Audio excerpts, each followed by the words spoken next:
saying you should stay in your lane, which is not quite what you were saying, but something similar, maybe. But the problem with the pandemic is it's like an inherently multidisciplinary problem, right?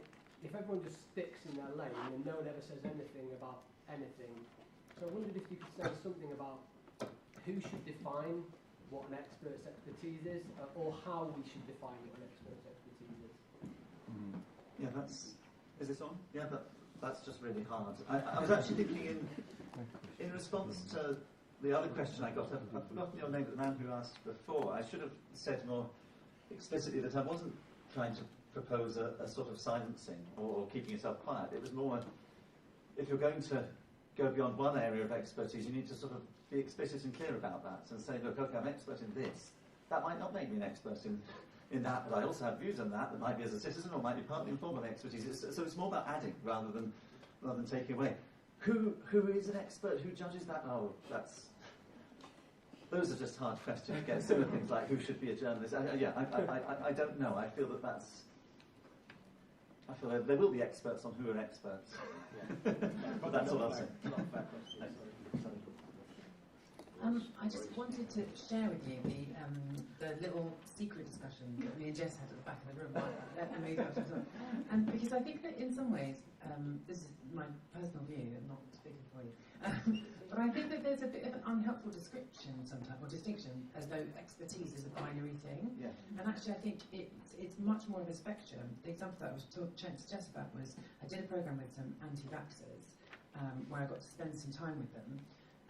A lot of time, and there was one woman who was a young black pregnant woman from Lambeth, and she told me so many things that I just hadn't occurred to me. One of which was, when you go into a vaccine centre and you have all of these booths and these people wearing plastic aprons and masks and gloves and clipboards, she said it just feels like you're in a prison. Yeah. And why would I voluntarily go into an environment that's triggering? And I think that she's by no means an expert in like vaccine delivery or anything like that. But I think that if you think of expertise as a spectrum and you recognise, and this is what Jess put so articulately when we were chatting about, I think if you recognise that everybody has expertise that is relevant, and that relevant expertise might be their lived experience, then I think that it does sort of, I think the whole lines are a bit more blurred, I guess. Yes. I just want to say, yes, I suppose. I didn't want expertise to be tied to institutional positions. Yeah, you'll have, what is expertise? Stuff that other people might not know that comes either from your experience and from your education or something like that, that's a bit esoteric. And yeah, so that person definitely had it. I'm just agreeing with you.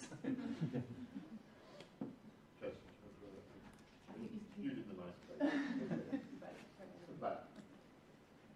I probably can just speak loud enough. I mean, I think Hannah said earlier that she thought she could find a mathematical way into anything, right?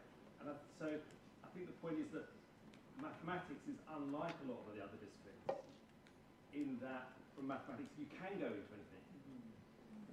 And often what you're going to end up being is the joker, is the problem, right, if you do that. And so I think there is a difference from mathematicians to people who are working in other disciplines. And I don't know whether mathematics has really embraced that, you know, because what we've had today is something that's been very practical. There's a lot of the sessions. There's been a lot of stuff from people working in official statistics.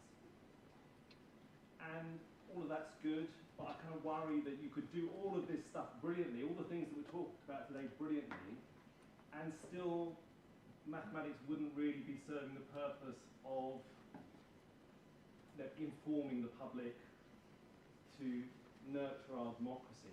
Because if you take official statistics as an example, those statistics are chosen by the state.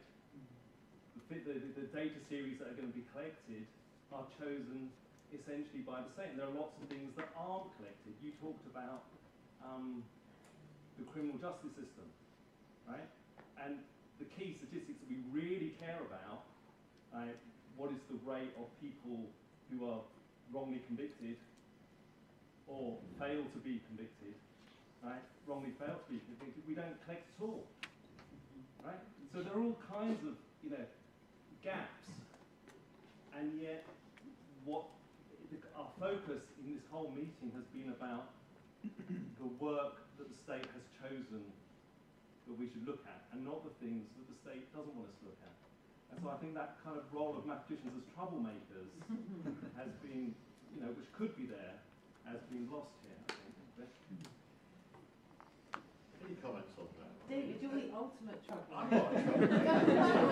Any trouble? But I mean, I like that idea because we're talking about what we've got rather than what we haven't got. Are there any comments whether we should be doing more?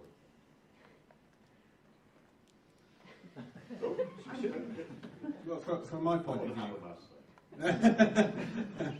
I'm never going to hear the end of that. Yeah, from my point of view, as someone who teaches some students who go on to be journalists, what I am seeing is an increasing number, and it's not uniform, but an increasing engagement with numbers, an increasing engagement with data, and developing into a culture that really didn't used to exist at all. You know, if you look at the origins of data journalism and what came before that, which is what the Americans called computer-assisted reporting or precision journalism, these are things that in the UK we came very late to, basically just over the past decade and a half. But I can see already in the students that I'm teaching a greater confidence for maths, a greater propensity to find stories in data. So, this is hardly going to answer your question, but I do feel that in some fields you are going to see more engagement with maths, and hopefully to an extent where you do challenge the state channels, you do challenge these things. I mean, I used to work for an organisation called the Centre for Investigative Journalism, which is now based in Goldsmiths. It was at City University at the time. And there were a number of young journalists there who were doing investigations, numerous investigations, using freedom of information legislation, various other channels like that. Now, the question, I guess, is how can we harness that? How can we support that? And I guess that's the ongoing challenge in that field, but that's what I'm seeing.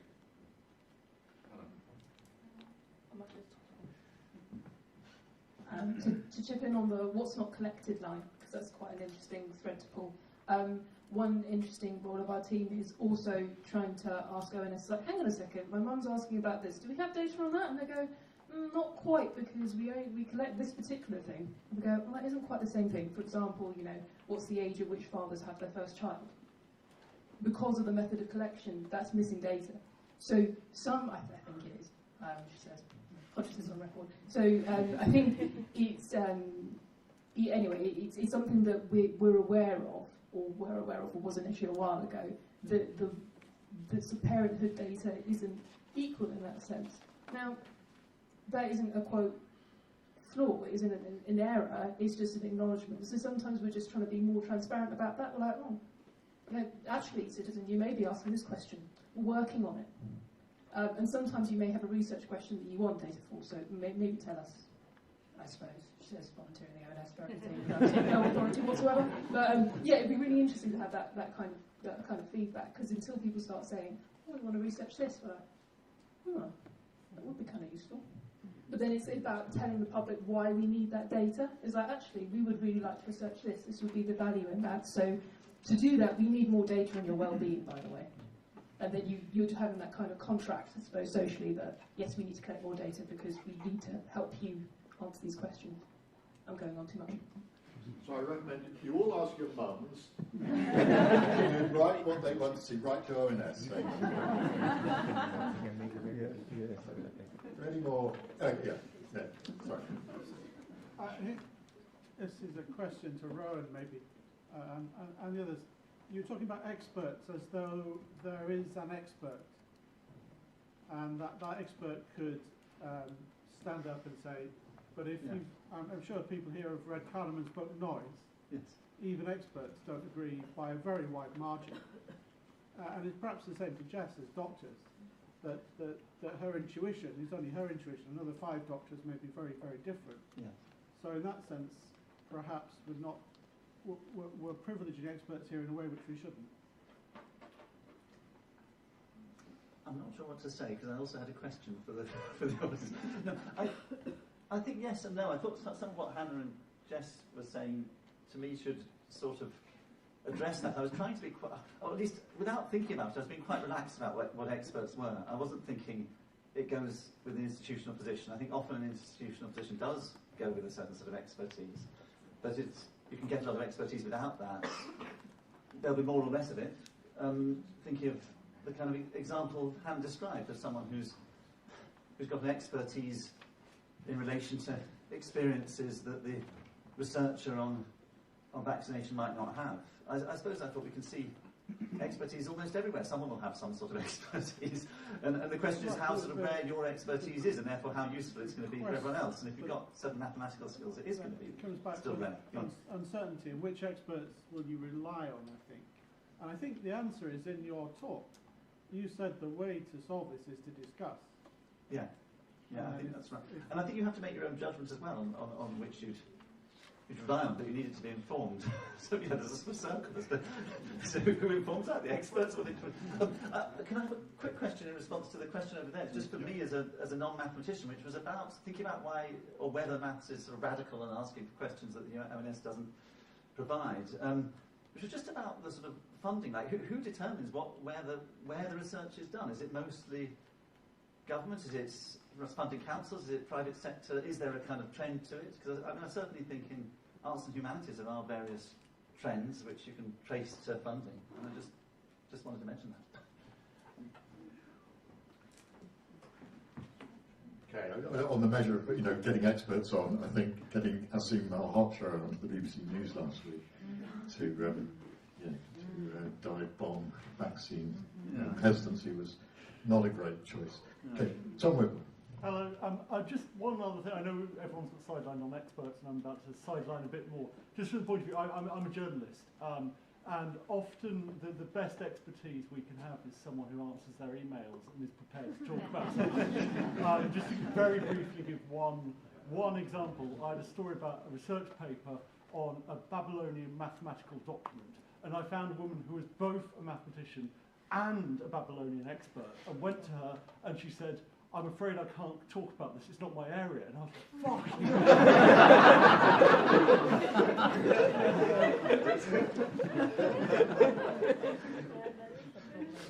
Thank you, Grace.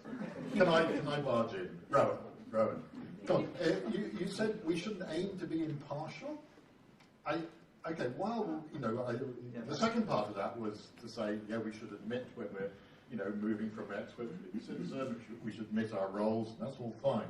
But you definitely said that we shouldn't even aim to be impartial. Yeah, maybe that was It's so bad for Rowan.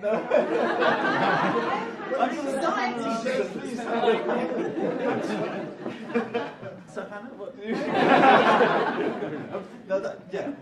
Maybe that was a provocation. I'm not sure. That was, to be honest, that might have been that actually I think was a case of me misapplying something from one area to another. In that I have thought quite a lot about impartiality in journalism and wondered whether it's an achievable end. Just because something isn't achievable, I mean, you can't be. I can't be a perfect person. It doesn't. No, exactly. No, it's right.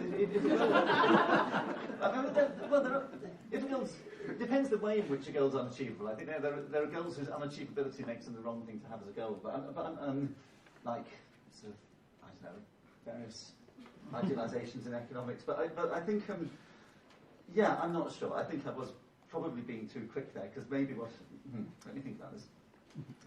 I wanted people to sort of reflect on where they're coming from and be open about that. Yes. And also maybe something like this, not to hold back when you do have a view that you think goes beyond your expertise but comes from some other area of what we maybe would call expertise, so some political view. Not to hold back on that, but if you're going to bring it in, to try and be honest about where it's coming from.